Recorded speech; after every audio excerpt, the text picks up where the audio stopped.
comparto los agradecimientos que ha hecho tanto el presidente de la Fundación como el secretario de Estado respecto de todos los que hoy nos acompañáis, respecto de los participantes en la mesa redonda. Javier Paz, muchas gracias también por asumir, digamos, esa responsabilidad y esa colaboración en moderar, introducir en moderar las dos mesas, y evidentemente pues a todas las personas que nos acompañáis y al patronato de la Fundación Fórum Ambiental. Me toca presentar el informe, el potencial económico del sector de la gestión de los residuos en España, que tiene, lo ha explicado, lo ha dicho el presidente, no me alargo, dos objetivos, digamos, relevantes, principales, que es cuantificar la contribución y la creación de valor de las actividades de la gestión de los residuos en España e identificar las principales áreas de desarrollo económico del sector en los próximos años. Yo le añadiría un tercer objetivo, una tercera misión, que me parece bastante relevante, ¿no? Le podemos poner los adjetivos que queramos o los calificativos que queramos, pero yo diría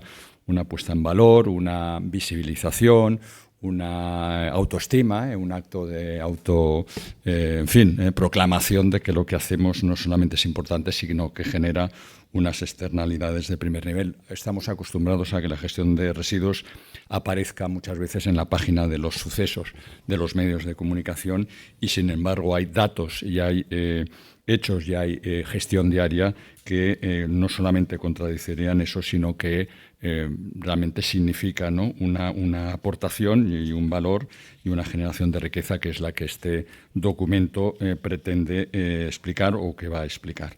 La metodología que hemos utilizado es el registro mercantil. Sabéis que utilizar datos del registro mercantil tiene una ventaja porque le da consistencia a los números, a los datos que os vamos a presentar.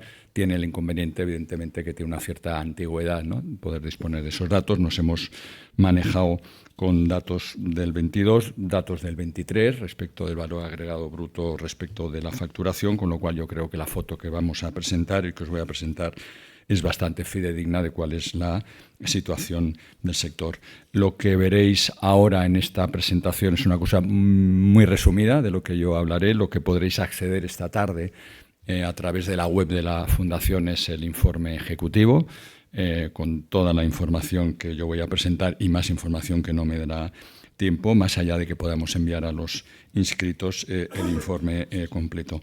A este trabajo y a esta metodología le hemos sumado también la entrevista con 10 personas, hombres y mujeres. Lo de mujeres lo reseño porque ahora hablaré de la cuestión del sector respecto del tema, digamos, laboral y del tema de la cuota femenina.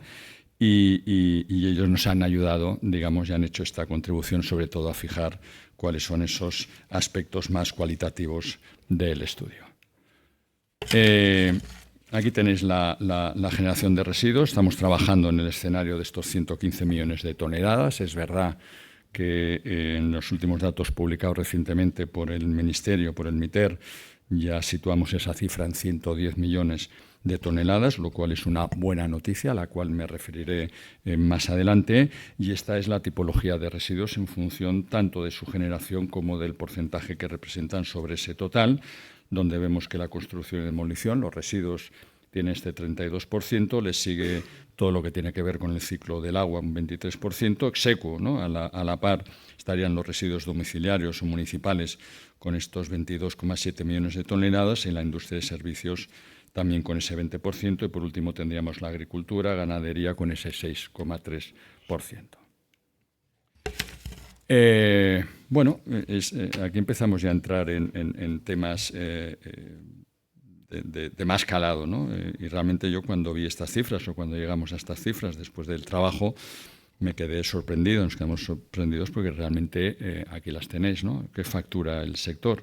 41.279 millones de euros. Son muchos euros, ¿no? Y el valor añadido bruto, es decir, en palabras simples, ¿no?, la aportación a la riqueza del país, son 10.410 millones de euros. Eso quiere decir de que cada 4 euros que facturamos, 1 euro contribuye a esa riqueza, y este valor añadido significa el 4,9, el 5%, redondeo. Os daré cifras pero voy a ir redondeando para que nos quedemos con algunas cifras, que si no cuesta el 5% del valor agregado bruto industrial de España, el sector de los residuos. Pero el comportamiento respecto a esa aportación no es igual, dependiendo de esa tipología de residuos, y como podéis ver en este diagrama, los residuos municipales, que representan solamente el 20% en cuanto a generación de esas 115 millones de toneladas, respecto de la aportación de riqueza o de valor, significan el 39,3%. Es decir, contribuyen con más de 4.000 millones de euros a la riqueza o al valor agregado bruto. Le sigue esta amalgama de diferentes residuos, con este 56,5%, y por último los residuos de la construcción, que decíamos, ¿no?, que su peso en toneladas y en porcentajes de un 32%, y sin embargo su contribución es de un 4,2%. Y esto, respecto del valor agregado, ¿es poco o es mucho?, ¿no? Es la siguiente pregunta que nos hacemos. Bueno, aquí tenéis en esta diapositiva lo que significa estos 10.410 millones comparado con otros sectores de actividad, con muchos sectores de actividad. Me voy a referir a dos de ellos porque posiblemente los tengamos más próximos. La industria textil es una industria, es verdad que es globalizada, pero también es un buque insignia de la economía española, donde toda la parte del valor añadido se realiza en España. Es verdad que parte de la producción se hace fuera, con marcas globales, con marcas conocidas y que tiene mucho peso, ¿no?, en la economía española, pero su aportación de valor es de 8.228 y la del sector de los residuos son 10.410. O la industria química, ¿no?, con polos importantes, no solamente en el sur de Europa, sino a nivel europeo. Tarragona, Puertollano, Cartagena, Huelva, polos importantes, su aportación son de 10.992 y los residuos de 10.410. Yo creo que estos datos son muy significativos, ¿no? Hemos visto aquí que la rentabilidad se sitúa en la rentabilidad media de cualquiera de estos sectores de actividad que hemos mencionado. Hecha esta primera recorrido por el informe, me da pie para lo que sería el primer mensaje, o la primera idea que me gustaría compartir. Tenemos una industria de primer nivel y empleo la palabra industria. La voy a emplear más de una vez. Ya sé que a determinados colectivos y a determinadas personas que podamos hablar de la gestión de residuos situando como una industria, pues les genera contradicción o les genera algún tipo de, en fin, de inconveniente, por múltiples razones que no vienen hoy al caso, pero es una industria de primer nivel en magnitudes, fundamentado básicamente en políticas públicas a través del despliegue de normativa ambiental. Hasta el 2015 nos hemos centrado en el concepto de la salud pública y no contaminar. A partir del 2015 hemos incorporado y hemos desplegado algunas cosas que nos vienen de Europa, que tiene que ver con la economía circular y con el avance lento o muy lento en la progresión respecto de los objetivos que tenemos establecidos, pero básicamente normativa ambiental. Lo que no hemos aplicado nunca, lo que ha habido ausencia total, es de política industrial en este sector. Hablo de industria y hablo de política industrial. Y política industrial referido a ¿qué? A la digitalización, a la investigación, a la innovación, al empleo, a la internacionalización o a la clusterización del sector, entre otras palancas que posibilitarían realmente un desarrollo y una captura de valor mucho más importante por parte de este sector. Pero no solamente no tenemos palancas industriales, sino que además incluso la AIREF, la Autoridad Independiente de Responsabilidad Fiscal, en un informe que publicó hace 2 años, lo que dice y le dedica las 3 primeras páginas de su informe es: no disponemos de estadísticas fiables, no hay una metodología contable, no hay procesos estandarizados. Es decir, tenemos una industria que es, si me permitéis, el recopón en términos, o por lo menos importante en términos de aportación, ¿no?, de actividad económica, de empleo, que no lo he citado antes, 170.000 personas, y sin embargo estamos en una situación de partida en que no tenemos ni estadísticas ni podemos homogeneizar los datos. Esa es nuestra realidad. Entonces yo por un momento, claro, haciendo esta reflexión, digo, imaginemos que este sector tuviera herramientas de política industrial, algunas de ellas, pues sin duda su valor sería mucho más alto y su aportación a la competitividad sería mucho mayor. Entonces, citaba antes, buena noticia la disminución de la generación de residuos y bajar de 115 a 110, eso es una muy buena noticia, pero aplicando políticas industriales mantendríamos el valor agregado, seguro, y no solamente lo mantendríamos, que incluso lo podríamos incrementar. Por eso me parece importante hacer esta reflexión. Ocupación, 170.000 puestos de trabajo que representan directos. Es verdad que aquí, como sabéis, las cuentas depositadas en el registro mercantil no siempre recogen ese dato del número de empleados. Cuando hemos hablado de 6.100 empresas identificadas, hablamos de empresas públicas y de empresas privadas, y no en todas las cuentas depositadas en el registro mercantil aparece este dato. 170.000, yo creo que está infravalorado, pero en cualquier caso, siguiendo con la rigurosidad del informe, lo damos como bueno.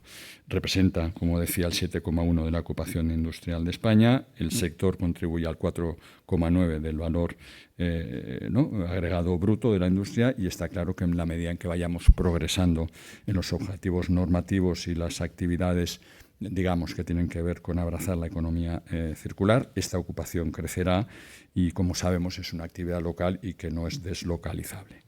Pero el 21% de esa ocupación es femenina. Por tanto, estamos hablando de un sector muy masculinizado, donde aplicamos todo tipo de clichés para justificar este porcentaje en bajo, teniendo en cuenta que además el sector industrial, la ocupación femenina está en un 31%. Por tanto, hay un gap de 10 puntos entre el sector industrial, la media del sector industrial, y el sector de la gestión de residuos. Y debería ser un compromiso por parte de todos, de las administraciones, porque tienen algunas herramientas, sobre todo en todo el proceso de contratación y de licitación, y por parte de las empresas. No es suficiente tener planes de política de igualdad, sino que hace falta medidas mucho más activas, y de hecho hay algunas administraciones, pocas locales, algunas empresas pocas, pero hay algunas que están empezando o que están articulando medidas para salvar o para superar este gap que estaba diciendo de 10 puntos respecto del sector industrial. Tamaño de las empresas. Bueno, esto es en fin, creo que no descubrimos nada que no podamos, pensar, ¿no? O presumir de que el comportamiento en número de empresas y cómo se reparte esta cifra de negocio es el que mostramos aquí. De estas 6.150 grandes empresas hay solamente un 5%, la mayoría son pequeñas empresas, menos de 10 trabajadoras, que representan el 89%, y las medianas casi el 6%. Y sin embargo, la distribución del negocio, la facturación de las grandes empresas, que representan ese 5%, es del 43,4%, las pequeñas empresas, que son la mayoría, el 31,2%, y las grandes empresas, las medianas empresas, un 25,4%. Evidentemente, la lógica que tiene que ver con la proximidad de la generación o con la limpieza a las plantas o a las ciudades, ¿no?, donde se produce esa actividad de gestión, explicarían una parte de este comportamiento, pero insisto en esa actividad que no es deslocalizable, que no es un tema menor. Si vemos cuál ha sido la evolución del sector, hemos puesto aquí 2000-2022, insisto, hay un par de magnitudes, ingresos y valor agregado, que como teníamos datos del 2023 lo hemos extrapolado y por tanto podríamos poner aquí perfectamente 23, cómo se ha comportado del 2000 al 2022-23.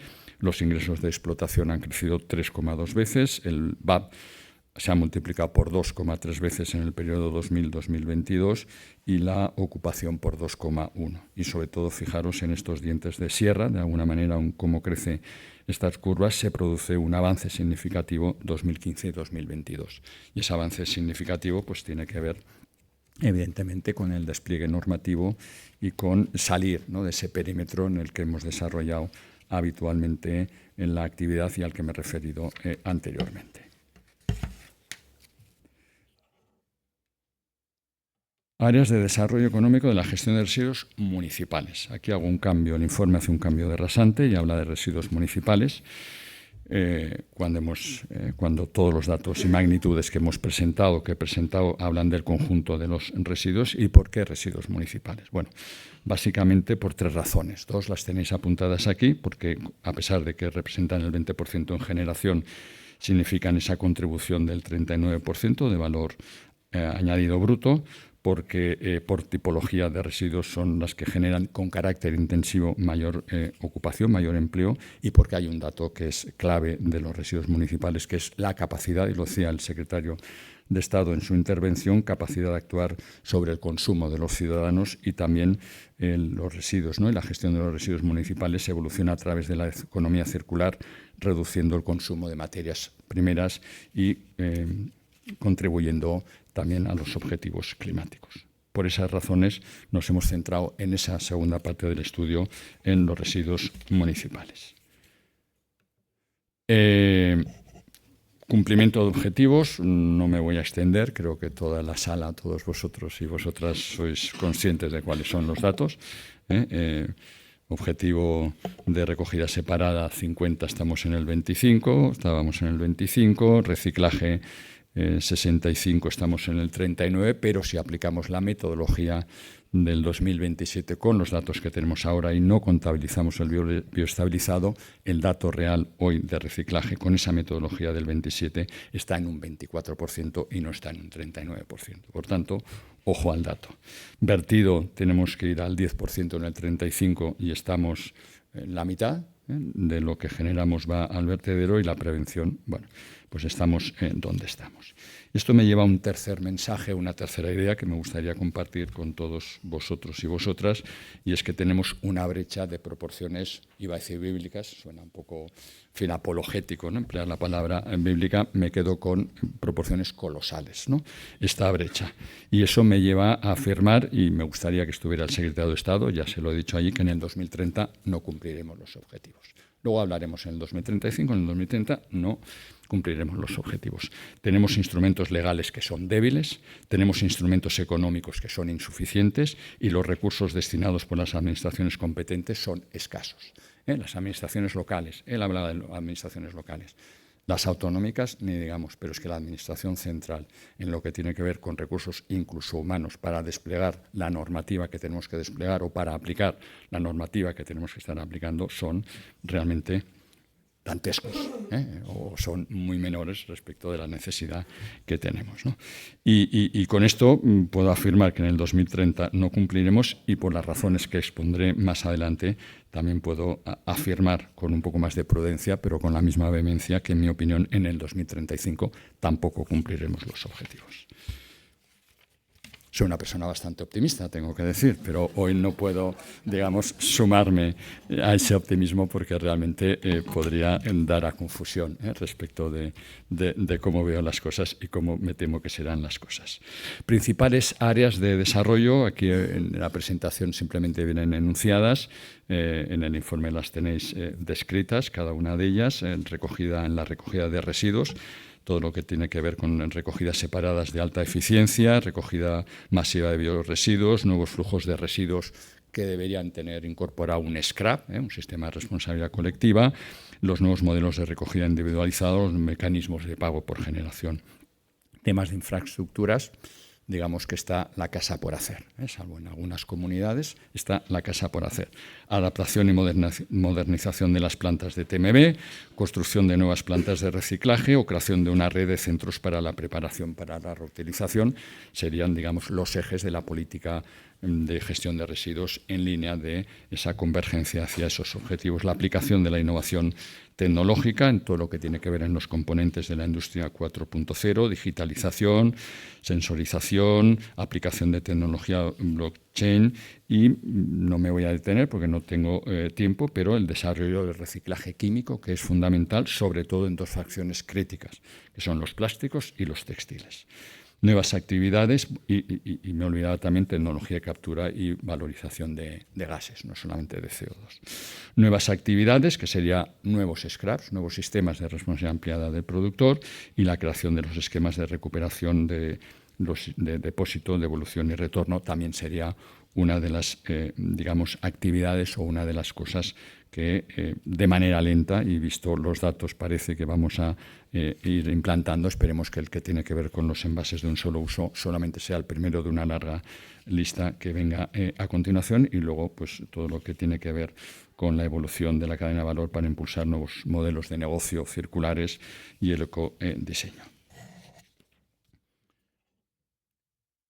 Bueno, en la siguiente hay un hueco ahí vacío, está lleno en el informe que podráis leer, y es cuáles son los costes e inversiones que la administración local, aquí creo que nos hemos equivocado, tenemos que poner la administración pública, pero evidentemente como centrifugan y acaban despachando las responsabilidades a la administración local, tampoco está mal puesto, más allá de que, en fin, considero que es sacarse las responsabilidades, también lo decía el secretario de Estado, pero me parecía que se las sacaba más de que no realmente asumir algunas de las responsabilidades. Cosas que tenemos que hacer, y voy muy rápido porque no dispongo de mucho tiempo, ¿no? La recogida separada, tenemos que pasar de 5,3 millones de toneladas año a 12,4 toneladas año. Generación de fracción resto, tenemos que bajar de 17 millones de toneladas año a 8,3 toneladas año, es decir, reducirlo a la mitad. Nuevas instalaciones para el tratamiento de biorresiduos, con una capacidad total global de 3,5 millones de toneladas años. Tenemos que actualizar todas las plantas de TMB y actualizarlas para los nuevos flujos, actualizar también porque hay que ponerlas al día y porque hay que ver cómo se configuran respecto de los nuevos retos que tenemos. Y también lo que dice este informe es que con un cumplimiento del 60% de reciclaje y preparación para la reutilización, toda esta discusión de las soluciones, ¿no?, de infraestructuras de final de cola, adquieren una dimensión y unas necesidades que conviene reflexionar muy a fondo, sin descartar ninguno, pero tampoco incorporándonos de partida, sin ver cuál tiene que ser la evolución y sobre todo cuáles son las prioridades que tenemos. Y para esas prioridades necesitamos unas inversiones que las tenéis aquí escritas. Quedaros, siempre hay estos gaps, ¿no? O estos baremos, digamos, quedaros con la cifra de 4.000 millones. Necesitamos 4.000 millones al año hasta el 2030, 4.000 millones hasta el 2030 para conseguir todos esos objetivos que yo os he ido desgranando. Los tenéis aquí en la parte que tiene que ver con recogida separada y tratamiento de biorresiduos y la parte de tratamiento previo de la fracción resto y actualización de esas plantas. A esos 4.000 millones les tendremos que sumar una cifra de 700 millones en número redondo de costes de explotación de esas infraestructuras. Y esto me lleva a un cuarto mensaje o una cuarta reflexión, ¿no? Necesitamos inversiones altas en un periodo corto. Y como también decía el secretario de Estado, ya sabemos que las administraciones son lentas. Bueno, las administraciones son lentas. Planificar, evaluar, dar permisos, construir, puesta a punto y operar, depende de las magnitudes, depende del tipo de instalaciones. Podemos ir entre 3 y 5 años. 3 sería muy benévolo, podríamos poner 5 años. Estamos en el 2025, tenemos que hacer todo esto, el 2030 son 5 años. Si hacemos todo lo que tenemos que hacer y si le ponemos 4.000 millones, en el 2030 incumpliremos los objetivos, pero tendremos las infraestructuras necesarias para, a partir del 2030, intentar cumplir esos objetivos. Si resulta que además tenemos instrumentos legales que son débiles y económicos insuficientes, que decía antes. Si resulta que la venta de materiales tiene limitaciones, ¿no?, porque tenemos mercados volátiles y porque no siempre son transparentes. Si resulta que tenemos un sistema de scraps, de sistema de responsabilidad empleada del productor, que son débiles, porque no cubren tanto en cantidad y porque no pagan todos los costes. Y no solamente no pagan los costes, sino que además en el tema del fraude, el fraude de los propios productores y distribuidores, centrifugan o pasan la responsabilidad a otros niveles de la administración y posiblemente a la administración local. Estamos a ese nivel, ¿no?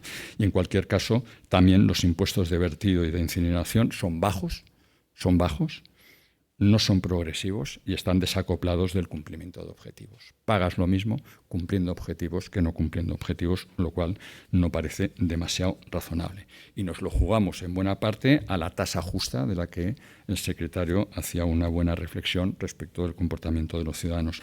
Eso está bien. Pero también habría que decir si sería justo, ¿no?, que los ciudadanos desde el primer momento pagaran el déficit histórico en infraestructuras, ¿vale?, y la falta de interés político en dotarnos de los medios que hemos necesitado. A lo mejor tendría sentido poner el mercado de acero, hacer estas inversiones de los presupuestos generales y cuando tengamos esas inversiones decirles a los ciudadanos que entonces sí tienen que contribuir en función de sus comportamientos a poder realizar, a pagar una tasa que además no puede ser deficitaria, que tiene que cobrar que tiene que cubrir todos los costes, tanto de recogida como de tratamiento. Pero además de esta primera reflexión, es que poner la marcha poner en marcha, ¿no?, la tasa justa, pues bueno, sabéis que tendría que estar o tiene que estar en el mes de abril, todos los ayuntamientos en el mes de abril. Si no está en el mes de abril, ya no se aplicará hasta el 2026 y por la experiencia que vamos recogiendo y por lo que vamos oyendo, y incluso ayuntamientos de primera magnitud y capitales de provincia importantes están todavía en una fase de revisión de ordenanzas, etcétera, etcétera, etcétera, con lo cual la tasa justa tardará. La tasa tardará, que sea justa tardará y que además contribuya a todos los costes tardará. Pues con este diagnóstico, ¿no?, que me gustaría poder profundizar más, pero no tengo tiempo y tampoco es el motivo de hoy, pues me llevan a pensar, y de una manera, en fin, también bastante coherente y razonable, que en el 2035, como decía antes, tampoco cumpliremos los objetivos. En el 30 no, y en el 2035, en fin, digamos la impresión o la certeza casi es que tampoco cumpliremos. Esto lo citaba el secretario de Estado, no voy a entrar a explicarlo más. Evidentemente cada cuadrito tiene su explicación y lo encontraréis en el informe definitivo. Invertir en infraestructuras y tecnologías, ya he hablado. Agilizar procesos administrativos, sin duda es fundamental, pero daros cuenta, nos tienen enredados. Nos tienen enredados el Ministerio del MITER, donde está el secretario de Estado, nos tienen enredados en discusiones que tienen que ver con la condición del fin de residuo, del digestato, las aplicaciones, donde podemos aplicar, donde no, en una maraña de normativa, digamos, ambiental, que es importante desentrañar y sobre todo clarificar muy bien qué se puede hacer y qué no se puede hacer, pero que no nos enreden tanto y nos den medios para poder hacer aquello que tenemos que hacer, que es cumplir la ley y además seguir aportando valor a la sociedad en forma de actividad económica. Por eso no me cansaré de decir que esta es una industria de primer nivel y que su recorrido puede ser todavía mucho más potente y mucho más alto que las cifras de hoy nos muestran. Rendición de cuentas. Bueno, ¿cómo vas a rendir cuentas si no sabes, si no tienes una contabilidad? ¿Cómo vas a rendir cuentas si no hay una metodología para contar? Es muy difícil rendir cuentas y ser transparente cuando no tienes las bases y los elementos para poderlo hacer. Legislar en clave circular, promover la corresponsabilidad de la ciudadanía, que ahora me referiré a ella, y la colaboración público-privada. Y voy acabando ya, también porque no dispongo de más tiempo. Estas son las conclusiones del informe. Las tres primeras, bueno, simplemente decir, tenemos muy buenos datos, ya los he expuesto, ya los tenéis ahí. Objetivos claves, importantes desafíos y brechas significativas, es lo que decimos en este punto.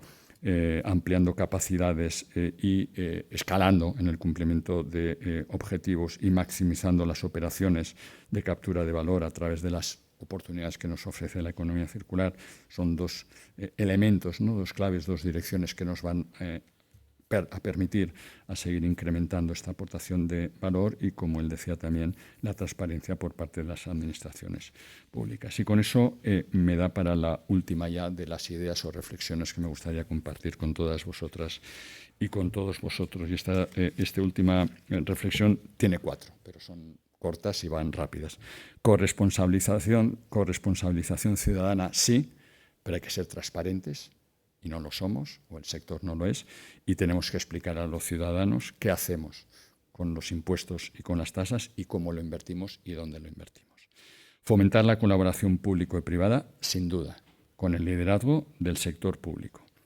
Tienen razón las empresas cuando nos piden, ¿no?, o cuando piden, a mí no me piden, afortunadamente que no soy administración, pero cuando piden, ¿no?, marcos estables, seguridad jurídica y eliminar barreras. Eso es fundamental para poder desarrollar cualquier actividad económica y especialmente esta que está tan blindada respecto de la normativa ambiental. Pero al sector privado también hay que pedirle más innovación y que asuma más riesgo. Tercera de las ideas, y voy acabando, el sector de los residuos puede aportar más valor a la economía, sí, pero para eso tiene que haber un cambio drástico en las políticas públicas, una visión industrial que complemente el despliegue de la normativa ambiental, una visión empresarial que no sea cortoplacista y que aporte más valor económico y más valor social.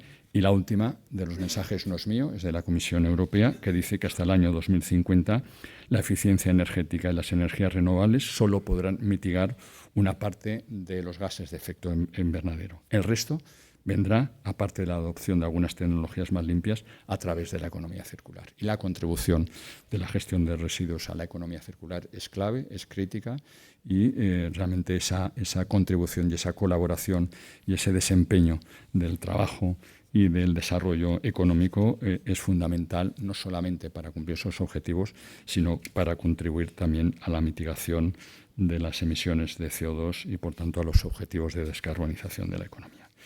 Podréis acceder al informe, como decía, en su versión completa, que es esta lo que os he explicado, salvo estas reflexiones que ya son mías mientras preparaba la presentación. A partir de esta tarde en la web de la Fundación os enviaremos el informe, y por mi parte muchas gracias y esto es todo.